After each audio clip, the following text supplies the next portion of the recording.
Have a look at that moon. What a beautiful start to the day. Welcome back to the channel, guys. It's Fun Friday. We're working in our hometown, Point Cook. There's Dino. Sauce is going to get cement. Let's get to the site and lay some bricks, eh? So we're just travelling to our job around the corner in Point Cook. Just rocking up at one of the houses that we that you might remember us setting up, and the job got delayed here in Point Cook. We did the setting up video. We laid the 2 piers at the front. We put the lintel on. We were told by the supervisor here that we're going to send our bill in and we'll get paid for the bricks that we've laid. It's now been about 6-7 weeks trying to message him, call him, and won't get back to us. So let us know what you guys think. I think it wouldn't be a bad idea. Take a brick hammer, sledgehammer, take down our work.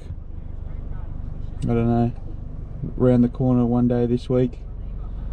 Send him the ultimatum: either pay us up, pay our bill, or we'll come and rip our walls down. Let us know what you guys reckon. He'll sure get onto us then.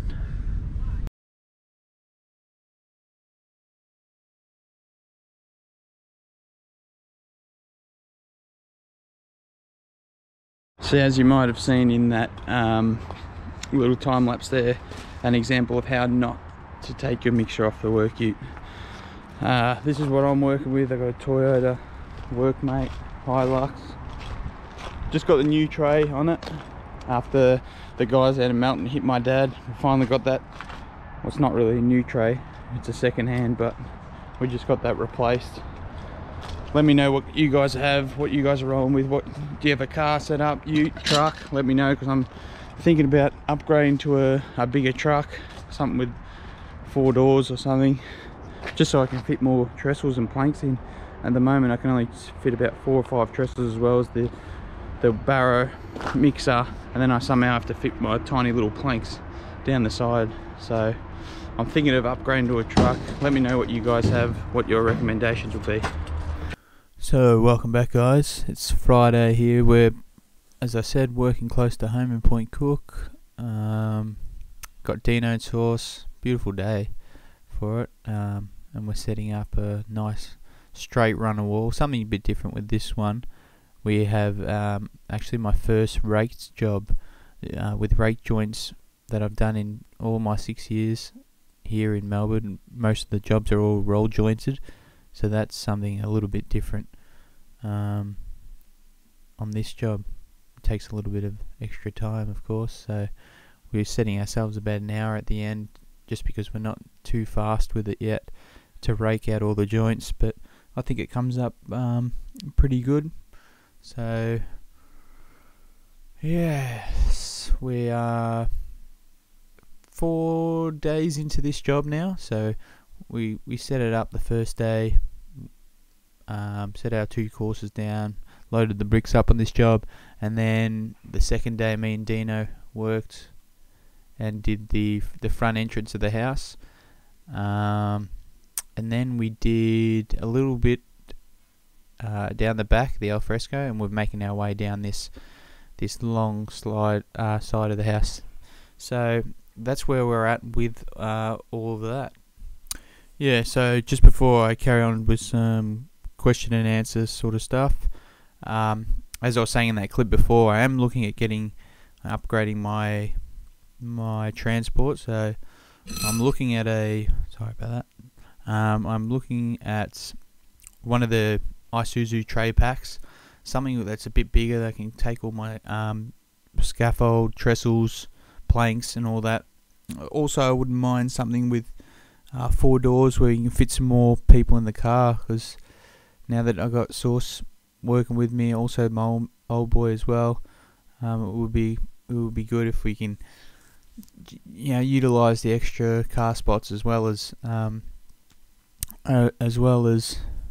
obviously getting all the tools and not having to make multiple trips to and from jobs. So if you have any recommendations on what you guys are working with and what's a good one to go for, just drop them on the comments. I'd appreciate that. Okay, so here we go. We're getting into some of the comments that we've been receiving over the last week or so. First one is from Stephen Watson. He says, "Face bricks on rendered work?" ? And yes, this company Privium that I've been working with for a couple of months now, they typically just have the one brick that they use for both their face bricks and their render sections at the front. Depending on whether they've got a brick feature, obviously they'll have a different colour scheme with the brickwork, but typically they do just use the same bricks, the Austral bricks. So I've heard a few other people say that they use, I think it was overseas somewhere, I think it was the Irish guy, messaged me and said that they use blocks for their rendered stuff. And a few other people saying that they obviously use their seconds. As far as I know, Privium just deliver the one brick, and you're expected to make do with what you get with that one. So that's for that one. Mario Pavlovic said, "Hendos Bricklaying, do you ever work in the northern suburbs of Melbourne or just in the west?" And Mario, since I've started, I've never really gone out of the west, and I never really had to be honest. There's just so much work going on in the western suburbs of Melbourne at the moment that I haven't really had to drive too far from home, so I'm pretty fortunate in that situation, and we've got so much work at the moment, even during this time, that it's kept us going. So that's that one. Thanks for the comment, Mario. Chris Williams, "Is it a day rate on your price work? If day rate, what is the rate? Or if price, how much per brick?" Thanks. And I think I went over this one in one of my videos, but what we have is a set price on what we receive a purchase order from the company before we accept the job, and it's pretty much a brick estimate of how many bricks are in the job at a certain dollar rate. So at the moment I'm getting paid $1.20 for Privium homes. That's not including extras for overhand garages like we got on this one, and also for tight access. Sometimes you get a bit more thrown your way, or extra for allowances for cuts and things. But at the moment, $1.20 seems to be about the standard rate at the moment we're getting in Melbourne. I know a few others are working $1.30, $1.35, but $1.20 at the moment for us, Chris. So thanks for the comment, mate. I also got a DM on my Instagram early in the week, so if you haven't already, make sure you jump over to Hendos Bricklaying and give us a follow on our socials there, and also on Facebook at Hendos Bricklaying. I got a DM early in the week saying, "Hi mate, I'm a 16-year-old from Adelaide, and I've seen your videos around on YouTube. Love the work. I'm considering a bricklaying apprenticeship, as I've recently become interested in a bricklayer, but I have no real idea what it's like to be on the job. I know I'd start as a labourer, but I'm just wondering if you had any tips of advice for me." So I did get back to him earlier, but I thought it'd be good if I shared this one out in the video as a whole. So if you're considering doing a bricklaying apprenticeship, the number one piece of advice I'm going to give you would be, make sure you learn the craft of the brickies around. Make sure you know, always assertive and know what you got to do. Constantly making sure the brickies never run out of mud, cement, or obviously the key things there. But as far as learning the trade, you're not going to learn anything being off the trowel. So the key would be to make sure you do all your labouring work fast enough that you can jump on the trowel, help your boss, whoever it may be, spread out the mud and get a feel for it in your hand, because that's the only time you're ever going to benefit from the trade and learn that way. So you got to get on the trowel as soon as possible and get a feel for what it's like to lay bricks. That's the key thing for me with that one. But to Theo, all the best, mate. I appreciate the message, and good luck in your bricklaying endeavours. Here in our hometown, we're in Point Cook, working. That's what we've got done so far today. We started here, worked our way down. We'll carry on laying at the very end. Pretty good job so far, pretty good day. I think we've put in about 7 batches or so. So we've got a few numbers in to start us off. It's been really good. So we just finished half of the overhand garage. What we're going to do now is set up 3 rendered piers we've got out the front here. As you can see, we're running 2 profiles, brackets, along with the 2 that were set up at the far side. So we'll use this string line to do one, the middle one there, and of course the one here, just making sure we're all in square and all in line.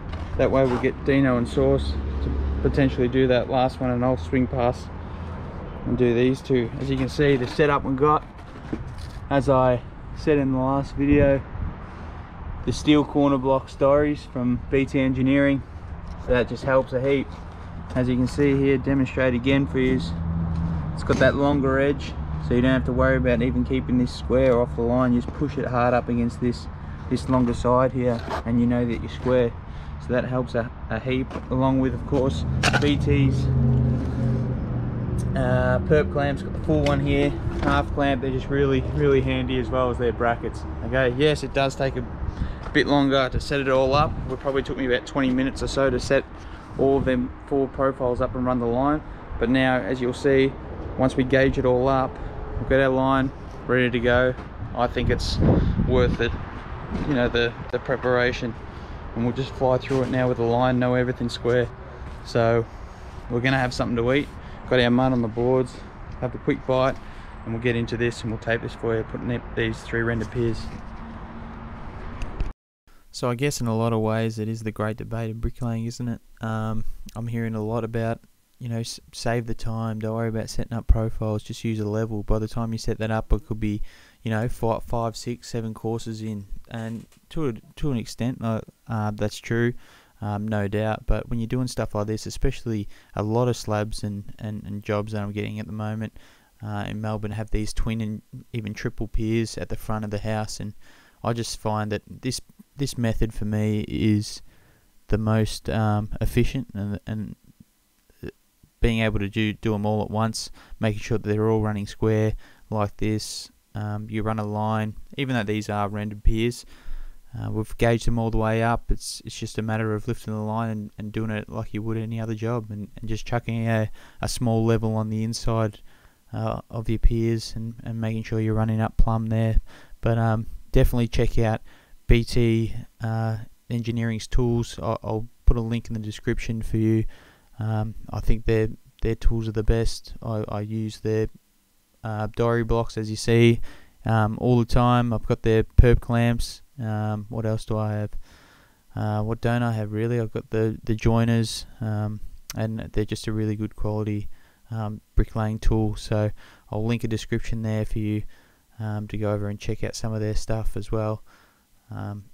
Very durable, and I've been using them for a good 6 years now. So that's BT. So I've already gone against what I was going to say, and I'm going to fly around to all these piers. I can see it now, but I've got Dino spreading the mud, Saucy, who he doesn't really like piers as much. I actually love piers, to be honest. I like getting off the straight runs every once in a while and doing some pier work with a level. So I've always had a good knack for the piers. But yeah, pretty good day so far. We did 7 bags in the morning down the other side. We also did half of the garage and the overhang, got that up to scaffold as well. And by the end of this, we'll have the 3 piers up to scaffold height, and that's the whole house, around to 18 or so courses. And the front entrance to the house has been done, so it will just be a matter of running around with our trestles and scaffold and finishing it off, this one. The other side actually goes double story, so it's the first time I've attacked a double.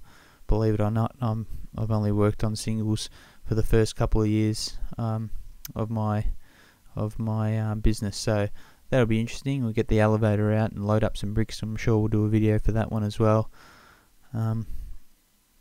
just showing something a bit different there.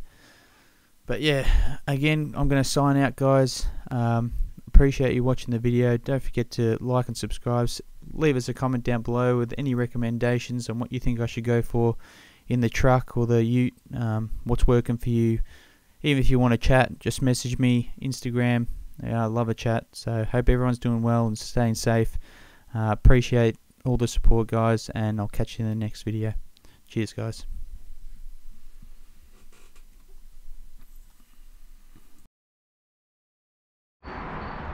Alright guys, that's Friday Arvo all done for the day here in Point Cook.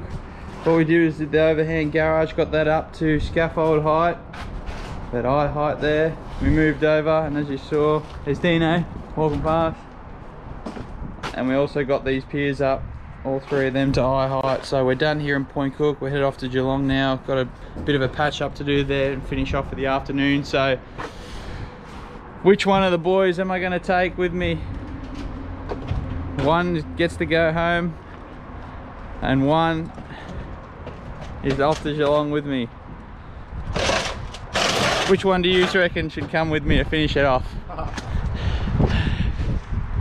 And in order to find out, there's going to be a great fight. Here we go. Between the boys. Get it done today or not? Oh, good breath. Nah, Saucer's come with me to finish it off. Dino's going home again. He's got the early weekend. So that's today. That's Friday's episode, guys. Don't forget to like, subscribe, comment down below. Let us know what you think.